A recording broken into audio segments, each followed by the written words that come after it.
తేలనున్న బీసీల లెక్క కులగణనపై అసెంబ్లీలో తీర్మానం ఏకగ్రీవంగా సభ ఆమోదం. బీసీలతో పాటు ఎస్సీ ఎస్టీ కులాల జనాభా లెక్కించేందుకు ఇంటింటి సర్వే తీర్మానం ప్రవేశపెట్టిన బీసీ సంక్షేమ శాఖ మంత్రి పొన్నం ప్రభాకర్. బడుగు బలహీన వర్గాల అభ్యున్నతి కోసమే కులగణన. సీఎం రేవంత్ జనాభాలో 50% పైగా ఉన్నోళ్లను పాలకులుగా చేయడమే లక్ష్యం. దీనిపై 0.5% ఉన్నోళ్లకు బాధ ఉండొచ్చు. గతంలో బీఆర్ఎస్ చేపట్టిన సమగ్ర కుటుంబ సర్వే వివరాలు ఏమైనాయి? ఆ రిపోర్ట్ను ఒక కుటుంబం దాచుకున్నదని ఫైర్. సర్వే పూర్తయ్యాక కులగణన బిల్లు అని చెప్పి డిప్యూటీ సీఎం బట్టి బీసీ సప్లాన్ ను అమలు చేస్తామని ప్రకటన. ఇక్కడ బీసీ సమాజం అంతా గుర్తుపెట్టుకోవాల్సినటువంటిది ఒకటి చూడాలి మనం. అసెంబ్లీలో శుక్రవారం కులగణన తీర్మానం ప్రవేశపెట్టి మాట్లాడుతున్న బీసీ సంక్షేమ శాఖ మంత్రి పొన్నం ప్రభాకర్ గారు. పొన్నం ప్రభాకర్ అన్న నీకు ధన్యవాదాలన్నా. ఎందుకంటే తెలంగాణ రాష్ట్ర పోరాటంలో నీ పాత్ర ఎంత ఉందో ఈ బీసీల కులగణన వ్యవహారంలో కూడా అదే స్థాయిలో పాత్ర కనిపిస్తా ఉంది.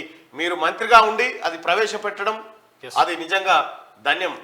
బీసీలు ఎన్నో ఏళ్లుగా ఎదురు చూస్తున్న కులగణనకు ముందడుగు పడింది. రాష్ట్ర వ్యాప్తంగా కులగణన చేపట్టేందుకు అసెంబ్లీలో ప్రభుత్వం తీర్మానం ప్రవేశపెట్టింది. ఇందులో భాగంగా ఇంటింటి సర్వే చేపట్టి బీసీలతో పాటు ఎస్సీ ఎస్టీ జనాభాను లెక్కించనుంది. ఇప్పటి వరకు దేశంలో ఒక్క బీహార్లోనే కులగణన పూర్తయింది. ఏపీలో కులగణన జరుగుతున్నది. ఈ 2 రాష్ట్రాల తర్వాత కులగణనపై ముందడుగు వేసిన 3వ రాష్ట్రంగా తెలంగాణ నిలిచింది అనేటువంటి మాట చెప్తా ఉన్నారు. అయితే ఇక్కడ కులగణనపై అసెంబ్లీలో తీర్మానం పెట్టిరు ఏకగ్రీవంగా. దాన్ని మేము వ్యతిరేకిస్తా ఉన్నాం. ఇట్లెందుకుంటది గట్లెందుకుంటది అనే మాటే లేదు. దమ్ముంటే దీన్ని వ్యతిరేకించి చూపెట్టరు ఎవడన్నా. విపక్ష పార్టీల నుంచి ఎవడన్నా మేము వ్యతిరేకిస్తున్నామని చెప్పి రాజకీయ సమాధి అయిపోతారు కథ. అంతే చూసిరా బీసీలారా. అంటే బీసీల కులగణన చేద్దామంటే మొత్తం అందరు సైలెంట్ గా ఉండి చేయాల్సిందే అని ఏకగ్రీవంగా సప్పట్లు కొట్టే పరిస్థితి ఉందంటే బీసీల పవర్ ఏందో చూడండి.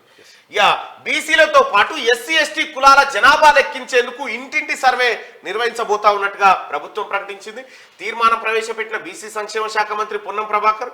ఇక ఇక్కడ ఇంకా కీలకమైంది బడుగు బలహీన వర్గాల అభ్యున్నతి కోసమే కులగణన. ఇప్పుడు ₹1 ఒకరికి పంచాలంటే ₹1 ఇప్పుడు పెళ్లికి ఎంతమంది వస్తారంటే పెళ్లికి 1000 మంది వస్తారు. 1000 మందికి ఎంతో వంట చేయాలి, ఎన్ని ఆటలు పోయాలి, ఎన్ని ఫంక్షన్ హాల్ ఎట్లుండాలి, ఈ లెక్కలు ఉంటాయి కదా. మరి ఆ 1000 మంది లెక్క తేలాలి కదా. ఇప్పుడు తెలంగాణ రాష్ట్రంలో ఉన్నటువంటి బడుగు బలహీన వర్గాలకు ఎంత బడ్జెట్ కేటాయించాలంటే ఆ లెక్క తెలవాలి కదా. ఆ లెక్క ఇప్పటిదాకా తెలవకుండా దాచిపెట్టిరు. ఇప్పుడు ఆ లెక్క బయటికి తీసుకురాబోతుంది తెలంగాణ ప్రభుత్వం గౌరవ ముఖ్యమంత్రి రేవంత్ రెడ్డి గారి సారథ్యంలో. జనాభాలో 50% పైగా ఉన్నోళ్లను పాలకులుగా చేయడమే లక్ష్యం. జనాభాలో ఎంత శాతం ఉన్నారు? 100% పైగా ఉన్నారు బీసీలు. వాళ్ళకు అంటే పరిపాలన చేసేతగానే అవకాశాలు రాక జనాభాలో 50% పైగా ఉన్నోళ్లను పాలకులుగా చేయడమే లక్ష్యం. ఇది చాలా కీలకమైన వర్డు. ప్రజలంతా దీంట్లో చాలా పెద్ద అర్థం ఉంది. దీనిపై 0.5% ఉన్నోళ్ళకి బాధ ఉండొచ్చు. 0.5% ఎవరున్నారు? అదే కేసీఆర్. గతంలో బీఆర్ఎస్ చేపట్టిన సమగ్ర కుటుంబ సర్వే వివరాలు ఏమైపోయినాయి? సమగ్ర కుటుంబ సర్వే గతంలో కేసీఆర్ చేసిండు. బొంబాయికి వెళ్ళి సూరత్కి వెళ్ళి ఎక్కడెక్కడికి వెళ్ళి వచ్చిరు. అగో జనాభా లెక్కలు తీస్తున్నట కేసీఆర్. సమగ్ర కుటుంబ సర్వే ఒకే రోజుల ఖతం చేయాలన్నట. లెక్కలు బయటికి రావన్నట. లేకపోతే చచ్చిపోయినట్టు లెక్క. ఇట్లా రకరకాలుగా కోళ్ళు కొంకనక్కలు సైకిళ్ళని గడియారాలని లెక్కలన్నీ రాసుకొని పోయి ఎవరిది ఏ కులం అనే కాడి నుంచి రాసుకొని పోయి లెక్కలు బయటికి రానియలే కేసీఆర్. తీసుకొని జైలు పెట్టుకున్నాడు. లెక్కలు బయటికి రానియలే. ఎందుకు రానియలే లెక్కలు? ఎందుకు రానియలేదంటే తెలంగాణ రాష్ట్రంలో ముదిరాజులు 50 లక్షల మంది ఉంటే మరి 50 లక్షల మంది ఉన్నారు ముదిరాజులు అని కేసీఆర్ చెప్పిండు అనుకో. 50 లక్షల మంది మేముంటే నువ్వెట్లా సీఎం అవుతావురా అని చెప్పి కేసీఆర్ ను ప్రశ్నిస్తారు కదా. అందుకోసం రానియలే. అందుకోసం ఈ లెక్కలు దాచిపెట్టిండు కేసీఆర్. ఇప్పుడు ఆ లెక్కలు పక్కాగా రాహుల్ గాంధీ గారి నిర్ణయం. అది కేంద్రం ఏదైతే సోనియా గాంధీ, ఆ తర్వాత మల్లికార్జున ఖర్గే, ఆ తర్వాత మిగతా నాయకత్వం అంతా కులగణన చేయాలి. ఈ బడుగు బలహీన వర్గాల ప్రజల్ని ఖచ్చితంగా రాజకీయ చైతన్యవంతులను చేయాలని తీసుకున్న నిర్ణయంలో భాగం. కేసీఆర్ ఈ లెక్కలు ఎందుకు బయటపెట్టలే? నీవు ఇవాళ అసెంబ్లీలో ఏకగ్రీవంగా మేము కూడా తీర్మానాన్ని ఆమోదిస్తున్నాము, మేము కూడా మద్దతు ప్రకటిస్తున్నామని చెప్పి నీ సమగ్ర కుటుంబ సర్వే వివరాలు బయటపెట్టి కేసీఆర్ చూద్దాం. నువ్వు చేసి దాచిపెట్టినావు కదా, అది ఆ లెక్కలు బయటపెట్టి చూద్దాం. దీనిపై 0.5% ఉన్నోళ్ళకి బాధ ఉండొచ్చు. ఎందుకంటే ఇవి బయట పెడితే కేసీఆర్ కో బాధ. బీసీల లెక్కలు బయటకు వస్తే ఇప్పుడు కేసీఆర్కో బాధ. ఇక మంది అంతా వాళ్ళే ఉన్న తర్వాత మనం ముఖ్యమంత్రులం ఎట్లయితాం రా అని వాళ్ళలో వాళ్ళకు పంచాయతీ అవుతుంది. ఇప్పుడు గతంలో బీఆర్ఎస్ చేపట్టిన సమగ్ర కుటుంబ సర్వే వివరాలు ఏమైనాయి అంటే దాచిపెట్టిండు. సర్వే పూర్తయిన తర్వాత కులగణన పైన బిల్లు పెడతామని చెప్పి డిప్యూటీ సీఎం భట్టి విక్రమార్క గారు చెప్పారు. బీసీ సప్లాన్ను అమలు చేస్తామని ప్రకటించారు. బీసీ సమాజమా, బీసీ ప్రజలారా, దీన్ని లైమ్ లైట్ లో ఉంచాల్సిందే. గత బీఆర్ఎస్ సర్కార్ హయాంలో సమగ్ర కుటుంబ సర్వే నిర్వహించారు, కానీ ఆ వివరాలు ఇప్పటికి బయట పెట్టలేదు. 10 ఏళ్లు ఎందుకు దాచిపెట్టారు? ఆ లెక్కలు పబ్లిక్ డొమైన్ లో అందుబాటులో ఉంచలేదు, కానీ ఆ రిపోర్ట్ ఒక కుటుంబానికి మాత్రం అందుబాటులో ఉంది. ఆ కుటుంబమే ఆ నివేదికను దాచుకున్నది, ఎన్నికలు వచ్చినప్పుడల్లా వాడుకున్నది. ఎవరు ఎంతమంది ఉన్నారో లెక్కలు తీసుకొని కేసీఆర్ ఏం చేసిండు, వాళ్ళ కార్పొరేషన్ పదవని బిస్కెట్లు వేసుకుంటా రాజకీయ పబ్బం గడుపుకున్నాడు కేసీఆర్. రాష్ట్రంలో బీసీల లెక్క తేలనుంది. బీసీలతో పాటు ఎస్సీ ఎస్టీ కులాల జనాభాను ప్రభుత్వం లెక్కించనుంది.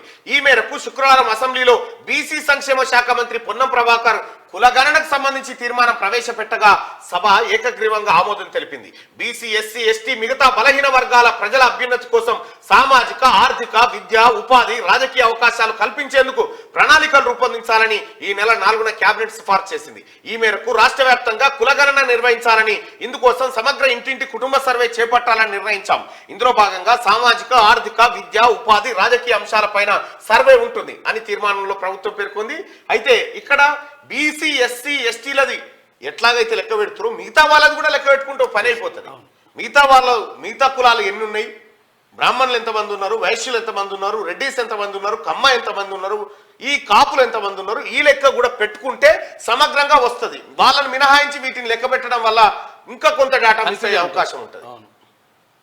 బడుగు బలహీన వర్గాల అభ్యున్నతి కోసం కాంగ్రెస్ పనిచేస్తుందని సీఎం రేవంత్ రెడ్డి తెలిపారు. బడుగు బలహీన వర్గాలను బలపరిచేందుకే కులగణన నిర్వహిస్తున్నామని చెప్పారు. బలహీన వర్గాలను పాలకులుగా చేయడమే తమ ముఖ్య ఉద్దేశమని పేర్కొన్నారు. కులగణన తీర్మానంపై చర్చ సందర్భంగా అసెంబ్లీలో రేవంత్ మాట్లాడారు. యూపీఏ హయాంలో మైనార్టీల కోసం జస్టిస్ సచార్ కమిటీని ఏర్పాటు చేశారని, అది చరిత్రలో నిలిచిపోయే నిర్ణయమని పేర్కొన్నారు. రాహుల్ గాంధీ ఇచ్చిన హామీ మేరకు కులగణన చేపడుతున్నామని ఆయన తెలిపారు. సరే,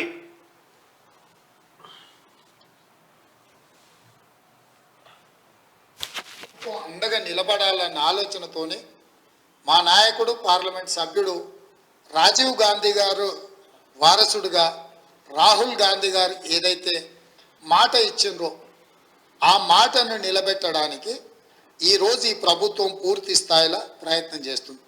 అందుకే ఈరోజు ఏ విధంగా అయితే సచార్ కమిటీ ద్వారా మైనారిటీ వర్గాలకు మేలు జరగడానికి నిర్ణయాలు తీసుకున్నామో, ఈరోజు కూడా ఈ సభలో శాస్త్రీయ పరంగా ఒక అంచనా, సమగ్ర ప్రణాళికలు, విధానాలను రూపొందిస్తాం.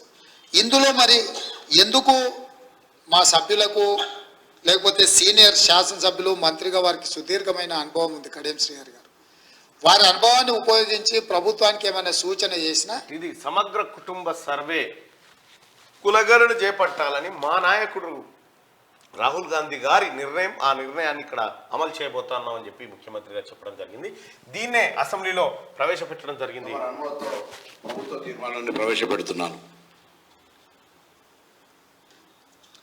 Resolution moved.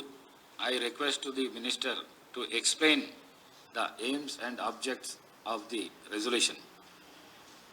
ప్రభుత్వ తీర్మానము వెనుకబడిన తరగతుల, షెడ్యూల్ కులాల, షెడ్యూల్ తెగల మరియు మిగతా బలహీన వర్గాలకు చెందిన ప్రజల అభ్యున్నతి నిమిత్తం వివిధ సామాజిక, ఆర్థిక, విద్యాపరమైన, ఉపాధి, రాజకీయ అవకాశాలు, ప్రణాళికలను రూపొందించి అమలుపరిచేలా తెలంగాణ మంత్రివర్గం తేదీ 4/2/2024 తేదీన చేసిన సిఫార్సు మేరకు తెలంగాణ రాష్ట్రమంతటా సామాజిక, ఆర్థిక, విద్యాపరమైన, ఉపాధి, రాజకీయ కుల సర్వే, కులగణన, ఒక సమగ్ర ఇంటింటి కుటుంబ సర్వేను చేపట్టాలని ఈ సభ ఏకగ్రీవంగా తీర్మానిస్తుందని ఆశిస్తాను.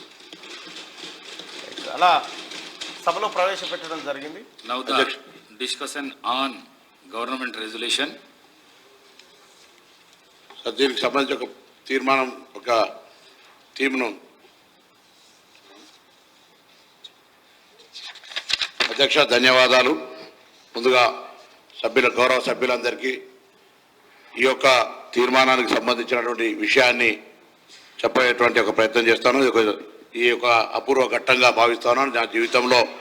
ఎందుకంటే విద్యార్థి దశ నుంచి ఒక బలహీన వర్గాల రాజకీయం నుంచి వచ్చినటువంటి వ్యక్తిగా ఈరోజు మా నాయకుడు కూడా రాహుల్ గాంధీ గారు ఈ యొక్క అంశం మీద అనేక సందర్భాల్లో చెప్తున్నటువంటి దాని ప్రకారంగా ఈరోజు ఈ తీర్మానం అందరి సంక్షేమానికి సంబంధించి ఉపయోగపడే విధంగా ఒక సమాచారాన్ని తీసుకొని ముందుకు పోయేటువంటి ఒక ఆలోచనతో ఈ కార్యక్రమం చేస్తున్నాం. ఇది మరి గౌరవ ముఖ్యమంత్రి గారి, మిగతా ఉప ముఖ్యమంత్రి గారి, మంత్రులందరూ, శాసనసభ్యులందరూ కలిపి ఒక మంత్రివర్గ తీర్మానం తీసుకున్నది. ఇది జనాభా గణన లేదా కులగణన అనేది కేంద్ర ప్రభుత్వ పరిధిలోదైనా ఆయా అవసరాలకు అనుగుణంగా రాష్ట్ర ప్రభుత్వాలు సర్వేలను చేపట్టేటువంటి కార్యక్రమం జరుగుతుంది. కాబట్టి ఈ యొక్క కార్యక్రమం ఈరోజు తీసుకుంది. గతంలో మన్మోహన్ సింగ్ గారు ప్రభుత్వం 2011లో చేసి అప్పటికి కూడా దాని తర్వాత జరిగిన మొత్తానికి అసెంబ్లీలో తీర్మానాన్ని ప్రవేశపెట్టిన పొన్నం ప్రభాకర్ అన్న ఆ విధంగా ప్రభుత్వం అంటే శాసనసభ కూడా ఏకగ్రీవంగా దాన్ని ఆమోదించింది. ఇదొక శుభదినం. ఇవాళ నిజంగా చాలా సంతోషంగా ఉంది ఆ తీర్మానాన్ని ప్రవేశపెట్టడం.